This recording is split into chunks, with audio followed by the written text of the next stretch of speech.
Firstly, we want to keep the shoulders off the ears in downward dog and generally lengthening down the back.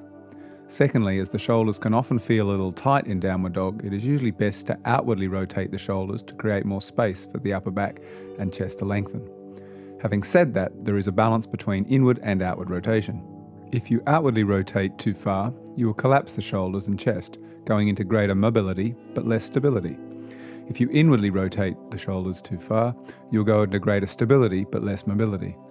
Both need to be balanced against each other, also dependent on which of those tendencies you already have. Come to a kneeling position with your hands flat on the floor. When the middle finger is straight forward, there is a slight inward rotation of the wrists. This position tends to be more stable but can cause contraction of both the wrist and shoulder. When the forefinger is straight forward, there is a slight outward rotation of the wrists. This position promotes greater mobility but can cause collapse through the shoulders and chest. Try to combine these two actions: inward rotation or pronation from the elbow down to the wrist and palm of the hand, and outward rotation from above the elbow to the upper arm and shoulder. Thus there is outward rotation of the upper arm and inward rotation of the lower arm. This allows balance between both polarities. In terms of the legs in downward dog, generally we want to avoid outwardly rotating the feet and hips. Although this may allow your heels to come closer to the floor, it also causes collapse and less stability, and is a common mistake many students make. If you inwardly rotate the hips to the front, this will create more space across the buttocks and lower back, but can also cause more tension and pressure if you are not so flexible. Remember to balance between these two rotations as best you can. As a general rule, inward rotation applies more stability, but restricts your mobility or flexibility.